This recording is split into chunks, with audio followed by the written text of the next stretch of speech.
All right, my remodeling friends, we are live for another episode of Remodelers on the Rise. I have a guest today, a remodeler here in Michigan named Jef Forward. Jeff, hello. Hello. How is everyone? I think everybody's good. We'll see in the comments. Jeff, if you were to do a one-word open of just one word, how you're feeling today, kind of what comes to mind? I feel great. Great. I feel good. The sun is not shining, but it's still fairly bright out in Michigan here, and yeah, I'm feeling really good about 2021. It's going to be a great year. We're making progress with COVID slowly but surely, and 2022 is going to be an even better year. So positive thinking right there. I'm doing great too. The weather here in Michigan has been quite lovely the last week, and my wife was looking a little downcast when she walked downstairs this morning when she saw a little bit of flurries and white stuff out there. Like, oh, yes. Okay.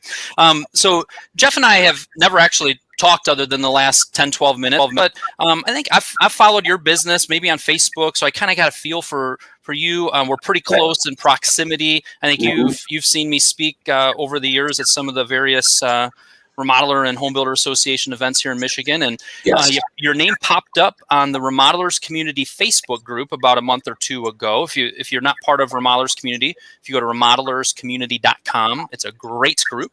And I said, "Oh, awesome! I like what Jeff has to say," and you've kind of jumped right in. And it was a couple of weeks ago. There was a post. I think it was more related to somebody figuring out who is my next hire. Do I hire an estimator? Do I hire a designer? And you had shared some good feedback on that, and that sparked a little conversation to go, and you know what? Why don't you come on Remodelers on the Rise, and let's kind of talk a little bit more in detail on that. Great. Yep. Did you just shock that dog? I gave her an ultrasonic beep. It's not a shock. Okay. And right before we started, Jeff's like, "Look, I got an office, but we're working from home. I'm in kind of the laundry room." So he's got the camera, and he's like, "I got two." There he goes. Look at that beautiful wardrobe. And he said, "I've got two dogs, but I've got this not hurting them, but gets their attention little sound thingy-majig." So it's all good. We're laid back and relaxed here. So there's 3 topics we're going to talk about today, plus anything that anybody puts in the comments. Number one, we're going to talk about this role that you have in your business of project developer or estimator. And I've never really used this phrase before, but you had mentioned kind of a multi-craft position where somebody is doing multiple key roles in the business versus a single craft position. And you've got some good thoughts on that. So we're going to start there. Next, we're going to kind of hop over and talk about work in progress or WIP accounting and share some best practices there. And then we're going to close by sharing a few thoughts related to technology and how you have been utilizing that in your remodeling business. Great. Cool. Okay. Rock and roll. So, we've had crying babies on the show. We've had dogs. Do not worry. A little bit of barking is not going to hurt anybody. Okay. So let's kind of get into this multi-craft position versus single craft position. Maybe kind of talk about how you distinguish between the two, and then share a little bit of the story of kind of how you've arrived where you've arrived. Okay. So when we all start a business, we're multi-craft performers. I was doing carpentry, accounting, designing, estimating, everything. And it's a natural tendency for us to try to find people who can have that capacity. But over time, we have transitioned kind of out of that, where I really focus on single craft positions. And the whole single craft aspect, that term was coined by one of my coaches, Ty Melton, Melton Design Build out of Colorado. And we were just talking about how we see so many companies gravitating towards this multi-craft position, and specifically project developers. I probably can name 15 companies that have a project developer on their team, but they all have different responsibilities. So in my opinion, the most pure form of a project developer is a salesperson. Okay. But surprisingly enough, in our industry, no one calls their people salespeople. We still don't do that, but in the essence, that's what they are. But So I've just seen a lot of different things kind of evolve with those positions in other companies. And so you've seen it where it could be salesperson / estimator, it could be estimator / project manager, it could be designer / estimator, all these different versions and iterations of multi-craft. Right. Yes. Okay. And I think it's important to say that so I visited a lot of companies over the years, and the ones that were the most successful, there was two qualities. They had either a single craft position in the estimator, or they had an estimating book, or their estimating system, their database was super dialed in, and it took away any subjectivity, especially on the labor rates and labor hours in their estimating. And so they just really just had to count stuff. Okay, so I got to pause there. Okay. So you've been part of Remodelers Advantage for going on 2 decades, and that's been hugely helpful to you. You've invested in coaching. I can just tell you've got a thirst for knowledge and learning and just studying best practices, and you enjoy it. Yes. So I wanted to add a little bit of weight to that, and also you said, people, I made every mistake under the book. So, I have. Under the sun. So I've made all the mistakes. Don't look at this and be like, oh, Jeff's had this figured out forever. No, it's trial and error. It's testing. It's measuring. But that carries some weight to it. You are somebody who really digs into this stuff. And you said, as I have studied a lot of remodelers, as I have experienced it in my business, there's 2 things that really have popped out to me. So let's say those 2 again. And I want you to expand a little bit on that cost book idea, or that idea of a single craft estimator. Expand on that a little bit. And I'm going to add a third thing to that, and that's the scalability aspect. So that the cost book estimating. So what, at least in our how we've evolved, first, jumping into business, losing a bunch of money, coming to that realization, then focusing on learning our numbers. And then the second thing was really dialing in our estimating and taking care of our slippage. So in all the companies that I visited, and I also would just call people up in certain cities, and I'd find 3 companies in a city and go. And sometimes I'd meet somebody else there to do it. So this is such a gracious and open community. You'd be surprised how many people will let you in and show you everything. And that offer stands for me too. If you want to come see my company, give me a call. But the whole idea was that they had one person responsible, and that's all they had to do. Or they put in a bunch of money into developing that estimating book. And that's where the scalability comes into it. Because that one person, as they're getting better, when you're able to leverage that, say that 70% of their talent on one thing, and that's a small hinge that begins to swing a great big door of results. And and then the challenge that I saw with the multi-craft is that there was just more stress on the people performing those tasks. Thank you. Sorry, I got my coffee. Oh, you thought he was smart before people. Wait till he gets a couple sips of that in him, and he really comes alive. So again, this was just my experience of what I've seen. The multi-craft role, it's kind of like a unicorn, in my opinion. They're hard to get and they're harder to keep. But when you have them, oh my God, it works fantastic. And you just have that much more productivity in one person.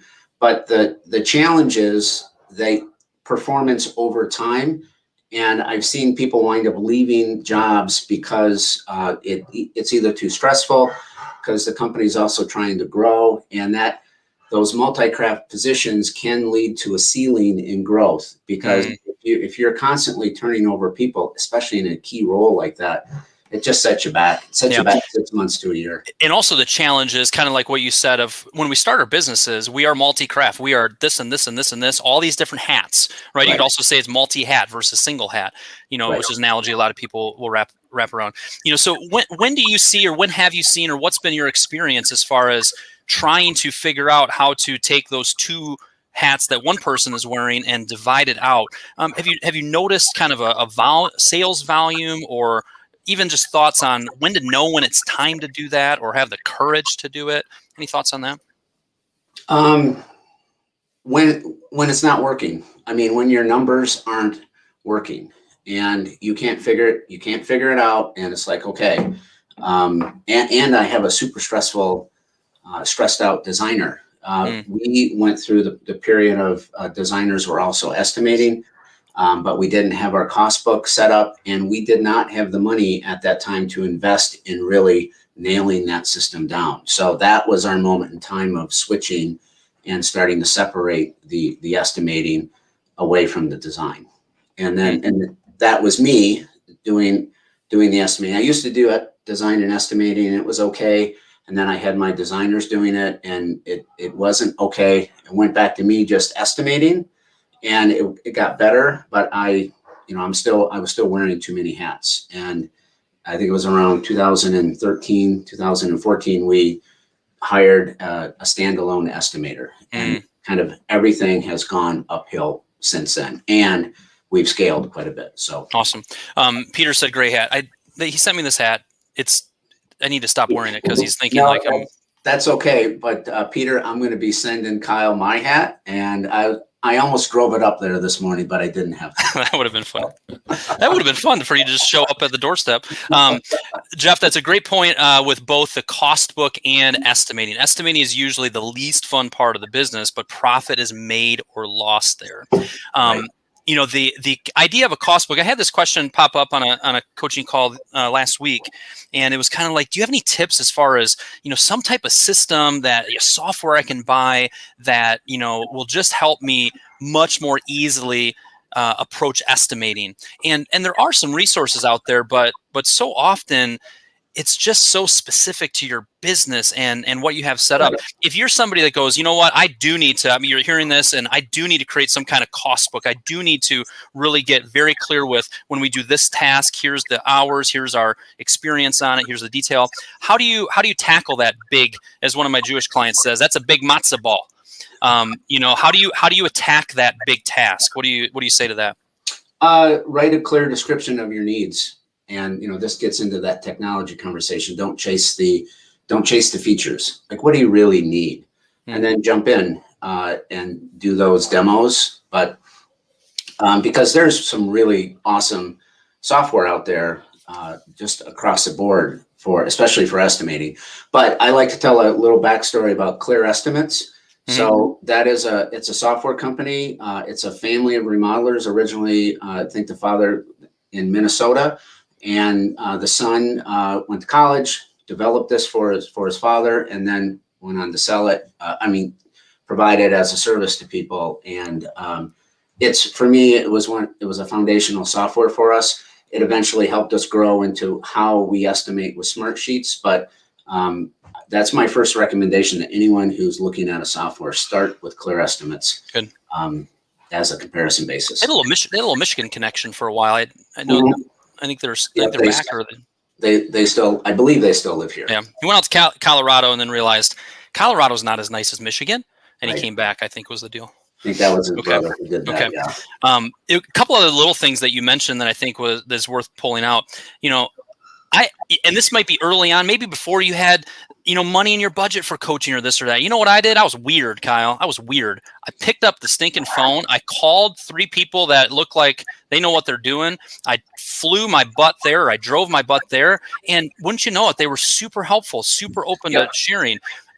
Having the courage to do that and the commitment to do that, there's somebody watching or listening to this that go chase that, go do that. People are way more willing to help than you realize. Yes. And I don't want to take the credit for that idea. That idea was originally from a friend of mine who runs a remodeling company in Boise, Idaho. He called me up and said, "Hey, would you do this with me?" And I was like, "Yes, I'm all in." Cool. So, who's that friend? What's his name? Chad Vincent, Renaissance Remodeling. Cool. And then 2 other things you mentioned kind of in between was, when I started figuring this out, number 1, I needed to know my numbers. That was step number 1. I just needed to understand that. And step number 2, I needed to dial in my estimating, which is what parlayed us into the cost book. And then you said, now that I know my numbers and I'm dialing in my estimating, it helps me identify slippage. I start really watching my job costing. And I realize, that estimate we did there for the little phase of the project was terrible.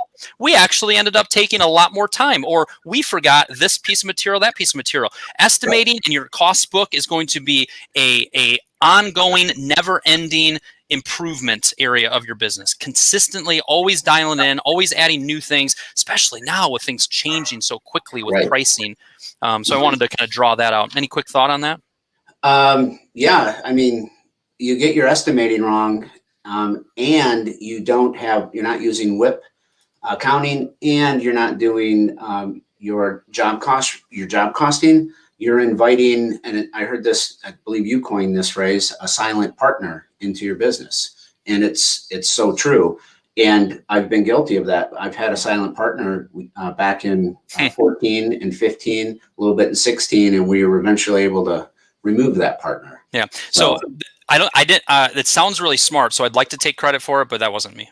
Okay. Well, usually when somebody says, I heard this idea, I can't remember where it was, I say, well, was it good? And they say yes. And I'm like, well, yes, I did say that. Okay. But in that case, I didn't understand it even until you said silent partner, meaning I got this thinking partner that's just sucking money out of this business and I don't even know where it's going. Okay, good.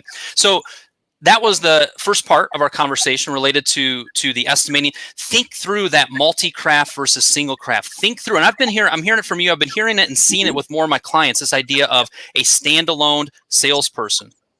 Right. A standalone estimator. Yes, it costs more money, but wow, is there some scalability and some benefits to doing that. So keep thinking about that, everybody that's listening to this. The second topic is this idea of WIP. WIP, work in progress accounting. And I think we'll just kind of take maybe the basic kind of stab at this of what it is. I would say that 5 out of every 100 remodelers are using WIP accounting. Maybe 3 out of 100 remodelers. So maybe take a shot at why you started doing it and maybe a little bit of a description of how it works for you and why it's important. Well, we found ourselves in that situation of, looking at our financials over the course of the year, thinking we're doing pretty good. We're doing pretty good. And then at the end of the year, after the accountants are looking at everything, it's like, oh, where's the money? So that whole aspect of not having a clear picture at that moment in time where I could go in and say, how profitable are we right now? Whether it's April 15th, I can look and see by going back a week to the previous job cost and WIP adjustment, where we're at. And it really came down to just knowing the score of the game. I mean, we've had this mindset of playing a game for a while. We eventually adapted the great game of business, but when we started to look at a job just with that analogy of, what's the score? Are we ahead or are we behind? And that's the beauty of watching sports. Like going into the third period of a hockey game, if you're down and you know what the strategy is going to be. But when I had that epiphany that we'd been playing all these games throughout the year and we didn't know what the score was. It was a scrimmage. And I'm not here to scrimmage. I'm here to win. So that really got us thinking. And then I also saw some podcasts about how a company out of Chicago was doing it. And that kind of blew my mind. It's like, that's what we have to do. We have to do a job cost report, or a better way to say it is a work-in cost to complete report. We start getting that down, and we get our project managers and everyone on the team knowing, like, hey, we got this good, we're solid, or we got to hustle. We got to pick up the pace here. We might have to bring in, take away any lag time remaining on the project to really bring it home as soon as possible. To expand a little bit on cost to complete. What does that look like for you? So when every 2 weeks we have a job cost meeting, but I call it a cost to complete meeting because that's the ultimate goal. Our estimator and our controller, our production manager are meeting with each project manager, and they're going through each job that they're working through, and they're looking at the job cost, and they're going through the current trade, and the upcoming trades, and we're establishing if we're ahead or behind. So, and we look at obviously materials and subcontractor costs, but then we look at labor hours. We don't necessarily worry about the labor dollars because of all the labor burden that, that's not really trackable to the project manager and the build team. But we can see, hey, on this project, we've got 1,400 hours and we've already worked through 900. So we have 500 left, but, we're a little behind. Right now we're tracking that we're going to be 100 hours over. How can we resolve that? Yeah. And to find that out in the first quarter and to evaluate things at halftime, Right. and say, boys, we are behind here. Like what's our strategy here? That's the power of job costing. We're this WIP accounting and cost of completion and job costing, they all kind of blend together. What you just said there, if somebody's not doing any job costing, just in the simplest form, you quoted 500 labor hours on this job. You are 50% of the way through the project and you've used 650 hours. What's going to happen? How are you going to approach this? It makes you a better estimator because it could not just be knuckleheads in the field taking too long. It could be poor estimating.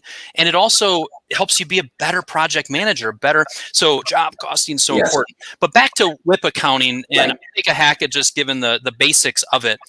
Let's say you have a $100,000 project and you have collected $50,000. You have collected half, 50% of the revenue on the project. Right. End of the month comes around and we look at that particular project and we look at all of our costs related to that, materials, and we kind of say, okay, if we're 50% of the way through revenue-wise, where are we as far as our costs go? Or another way of putting it would be, you get a big $25,000, let's say, deposit, and you have zero costs against it. Well, it makes your profit and loss statement look beautiful. You have the revenue coming in and none of the costs out. And that's what you're getting at earlier of I'm looking at this P&L statement, but without that WIP adjustment, it can either look a lot rosier, which is typically the case because you're taking deposits, and it gives you this false sense of security. What would you kind of add or clarify or talk about in addition to what I just said? In that case of that 50% deposit, that is a great, scenario to describe it. That happens a lot. And I know it varies from state to state in terms of what you can do. And I've heard people say, well, we actually invoice really quickly or proportionately to the job, say 10 payments. Actually, this morning, that topic came up, 10 payments at 10%. So $100,000 job, they're getting paid 10 grand, at every shot. Yeah. But in the reality, we are never paid as related to the income, to the actual costs that we have. It's never the case. And never the same. Right. It becomes an oversimplification with that way of thinking. And when you're a smaller company, that's fine. It can work. But as you start to grow, because you're awesome and people want to keep hiring you and they love your team and you've got all these great reviews, as you're getting more and more people coming to work for you, this becomes even more important. Yeah. And in your case, you do a once a month work in progress adjustment. And you kind of look at all the projects you have going on. You look at the income, you look at what percent you're through, and you make that adjustment on your P&L so that it's accurate. We do it every 2 weeks, but we publish our monthly. Yeah, we get the monthly financials. I review those with our controller. Okay, good. So if you're hearing this, there's a lot of different resources, a lot of different ways you can go about it. I see few of my clients who just keep it really simple and just have an Excel spreadsheet and they kind of have the running tally. We're happy to kind of get into it further if you have further questions, but look up work in progress accounting. You're going to find some resources. Peter said, can you share who did the WIP podcast? You mentioned the podcast. You recollect that? I mentioned the WIP podcast. You mentioned a podcast you listened to that kind of sparked it, I think. Okay. Peter, we'll get back to you on that, Peter. Thank you, Peter. Dwayne said accounting is the scoreboard of the game. That is business. Estimates and WIP, construction business basics. Like these are foundational, fundamental things that we need to get down. All right, look at it. It's all bald men on today's show. We got Dwayne, we got Peter, we got Kyle, we got Jeff. Okay, good. So lastly, we've talked about kind of that multi-craft versus single craft estimating. Talked about the WIP accounting. Talk to us a little bit about how you're viewing, how you're approaching technology. One, just kind of your thought process on it, how useful it is to the business, and maybe just a few things that you found to be really helpful. Well, technology is the future of the business, and it's, just in the history of the world, the last since 2000, you can see that exponentially how much technology has affected our lives. I mean, even just going back to earlier when cell phones really started coming along, and so construction software is kind of the same. Yeah, Jeff. I mean, just for example, when I was growing up, we had dial-up internet. Probably the same for you, right? Right. Yeah. Yes. Yeah. AOL. So if we look at software, so back in 2010, after the recession, we made a decision, like we're all in on software, and I looked at Buildertrend and Build Tools and Co-Construct, and I used two of those three for a little bit, and I eventually settled on Smartsheet because I felt like it was going to be the horse to get us to where we wanted to go, and it has been, which is great. But my thought process right now would be, if we were starting over with the advances that Buildertrend has come through in the 10 years or 12 years since they've been in, it's just an amazing company, and they're only going to do and get deeper in each one of their silos that they provide. So that's the horse you'd probably hitch your wagon to if you were making the decision fresh. If I was making the decision fresh, I'd probably start there. I would start there. Okay. Because of what they've done with the construction management aspect of it. But the biggest thing is, my recommendation is, don't chase features, really focus on your needs, and don't be afraid to invest a little bit of money into it, because it's a long-term, bigger picture, and you're gonna, that phrase, don't be penny wise and pound foolish. Mm-hmm. Give it a little. There's software. Ultimately, its purpose is to help you serve your clients better and run a more efficient business. And don't be afraid to dig into it and really make it work for you. Just don't pick, don't select something just based on it's a cool feature and I think I might use it. Yeah. Tell me a little bit more about that. So the whole stop chasing features and find things that solve more of your immediate needs. Give me, what do you mean a little bit more about that? So marketing. Software companies have marketing budgets, and they tell you about all the solutions that they think of that a builder might need, and they have builder focus groups, and what one works for one builder doesn't necessarily need to work for you. And if you see something that's really cool, but you actually don't practice that yet, then you're adapting a new system and a new software, and that just makes it doubly hard. If you can find a software that is already practicing something that you practice, it's the adoption of that software is just so much easier. Yeah, and you kind of mentioned, we were talking a little bit earlier, and of just like, there's a lot of ways to connect different software together. It's a little techy, it's a little nerdy, it's a little clunky sometimes, but there's a lot of abilities to have systems talk to each other. Okay, good. Right. Yep. Good. Software is not a process either, just a tool to use in your process. Right. I see that often where it's like, oh, things are just so messy with project development and our selection process and change orders. You know what we need? We need a big fancy software program. It's kind of like, time out. If you don't have processes that are working at all, sometimes we got to walk before we can run. Sometimes you can do both at the same time, but Peter's bringing up a point of like, we need solid processes, and software can enhance and improve our efficiency. The best way to get that process is with a whiteboard, sitting in front of your team and sharing the marker. That's good. That's good. Whiteboards. 30 minutes goes fast, doesn't it, my friend? Yes, it does. It does. That was fun. But it was great. So if we can kind of conclude by you go ahead and share, if you want to share just your website or how people can reach out to you, because you're so generous saying, hey, reach out, people. The nice thing about that is the more you do that, or investing the time in doing that, the secret is that you also learn a lot, right? Oh yeah, So that's the beauty of it. So make sure how people can reach out to you. And then if you were to take one thing that we kind of talked about today and kind of wanted to put a little bit of an emphasis behind it, or if you didn't hear anything else, remember this. I'd like to hear that, and then I'll share mine as well. Okay, so best way to reach me, my cell phone, 734-846-6071. Our website is planforward.net, and my email is Jeffrey, Jeffrey @planforward.net. I'm